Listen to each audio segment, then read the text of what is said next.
लोकशाही मराठी वृत्तवाहिनीचा चौथा वर्धापन दिन, दमदार जोरदार बातमीदारीची वर्षचार।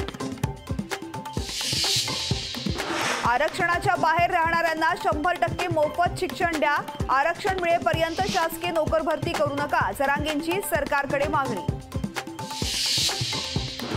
आज रात्रीपर्यंत कुणबी दाखल्यांबाबत अध्यादेश काढावेत, आजची रात्र इथेच थांबतो, आझाद मैदानाकडे जाणार नाही, जरांगेंचं सरकारला आवाहन। शनिवारी 12 वाजेपर्यंत अध्यादेश द्या, नाहीतर आझाद मैदानामध्ये जाणार, जरांगेंचं सरकारला अल्टिमेटम। जीआर दिला तर गुलाल उधळायला आझाद मैदानामध्ये जाणार असल्याचं जरांगेंचा पवित्रा। आरक्षणाबाबत कुणाला डाव साधू द्यायचा नाही, आरक्षण घेऊनच राहायचं, जरांगेंचं समाजाला आवाहन। तर 54 लाख नोंदी आणि त्यांच्या सगळ्या सोयऱ्यांना दाखले मिळावेत, जरांगेंची सरकारकडे मागणी। आरक्षणाचा प्रश्न सोडवता येत नसेल तर पाय उतार व्हा, काँग्रेस मराठ्यांना आरक्षण देईल, नाना पटोलेंची सरकारवर टीका। मागणी संविधानाच्या कक्षेमध्ये आहे का याचा विचार जरांगेंनी करावा, ओबीसी नेते तायवाडेंची आंदोलनावरती प्रतिक्रिया। सगळे सोयरे संदर्भात सरकार निर्णय घेऊ शकत नाही, आईकडची जात मुलांना लागत नाही, तायवाडेंचं स्पष्टीकरण। राष्ट्रपती द्रौपदी मुर्मूंच्या हस्ते कर्तव्यपथावर ध्वजवंदन, पंतप्रधान नरेंद्र मोदी, फ्रान्सचे राष्ट्राध्यक्ष इमॅन्युएल मॅक्रॉनसह प्रमुख पाहुणे उपस्थित। महाराष्ट्राचा चित्ररथ कर्तव्यपथावर, चित्ररथामधून साकारला शिवराज्याभिषेक सोहळा। केंद्र सरकारकडून 5 जणांचा पद्मविभूषण, 17 जणांचा पद्मभूषण पुरस्कार जाहीर, व्यंकय्या नायडू, वैजंतीमाला, चिरंजीवी यांना पद्मविभूषण पुरस्कार। शरद पवार गटाने घेतली लोकशाहीची दखल, सत्यमेव जयतेची लाच खऱ्या अर्थानं कोर्टानं राखली, लोकशाहीवरील बंदी उठवल्यानंतर पवार गटाची ट्विटर करत पोस्ट।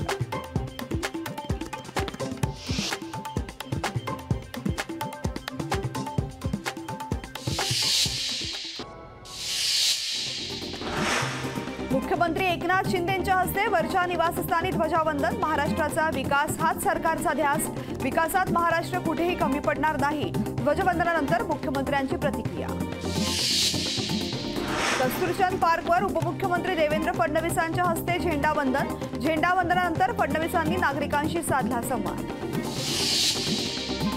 एपीएमसी मार्केटमध्ये मनोज जरांगेंच्या हस्ते झेंडावंदन, माझं नशीब म्हणून ध्वजावंदनाचा मान मिळाला, मनोज जरांगेंची प्रतिक्रिया। नागपूरच्या संघ मुख्यालयामध्ये सरसंघचालक मोहन भागवत यांच्या हस्ते ध्वजावंदन, ध्वजावंदनानंतर मोहन भागवतांनी देशवासियांना संविधान वाचण्याचं केलं आवाहन। प्रजासत्ताक दिनानिमित्त रियासीमधील भीमगड किल्ला तिरंगी दिव्यांनी उजळला, जम्मू काश्मीरमध्ये प्रजासत्ताक दिनानिमित्त तिरंगी रोषणाई।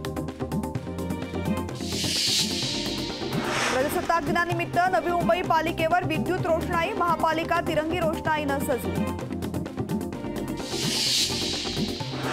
प्रजासत्ताक दिनानिमित्त साईबाबांच्या मंदिरावरती विद्युत रोषणाई, साईबाबांच्या दर्शनासाठी शिर्डीमध्ये भाविकांची गर्दी। प्रजासत्ताक दिनानिमित्त पंढरपूरच्या विठ्ठल रुक्मिणी मंदिरात आकर्षक फुलांची सजावट, तिरंगी फुलांनी गाभारा, चौखांबी सजली। भिवंडीत 7,19,700 रुपये किमतीचे बनावट जिरे जप्त, पोलिसांकडून दोघांना अटक। भावनात्मक भाषण करून शेतकऱ्यांना भडकवणं सोपं, मात्र शेतकऱ्यांना योग्य सल्ला देणारे फार कमी लोक, प्रतापराव जाधवांचा नाव न घेता रविकांत तुपकरांना टोला। केंद्रीय मंत्री अमित शहा उद्या नाशिक दौऱ्यावर, महाराष्ट्र नागरी सहकारी बँक परिषदेचं अमित शहांच्या हस्ते उद्घाटन, परिषदेला मुख्यमंत्री शिंदेही असणार उपस्थित। गडचिरोली जिल्ह्यामधील कोरची तालुक्यामध्ये कांकाल कारोर राजेश्वरी देवीचा उत्सव पारंपरिक पद्धतीनं साजरा, पूजास्थळावर लोखंडी साखळीनं अंगावर मारत पारंपरिक विधी संपन्न।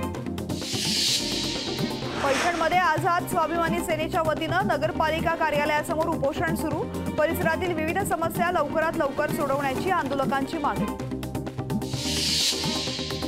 आंदोलन करण्याचा अधिकार सगळ्यांना आहे, मात्र ते शांततेमध्ये झालं पाहिजे, उपमुख्यमंत्री फडणवीसांची प्रतिक्रिया। आरक्षणाचा प्रश्न सोडवण्यासाठी युद्धपातळीवरती काम सुरू असल्याची माहिती। मुख्यमंत्र्यांनी जरांगेंसोबत नवी मुंबईमध्ये जाऊन चर्चा केली पाहिजे.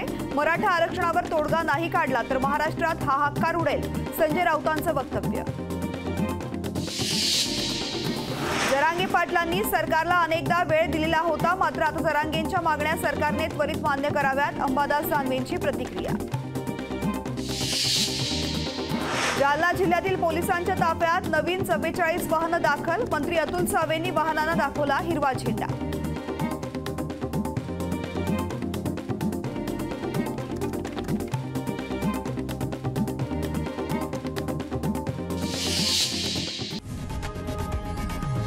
लोकशाही मराठी ऐका, पहा, जागरूक रहा.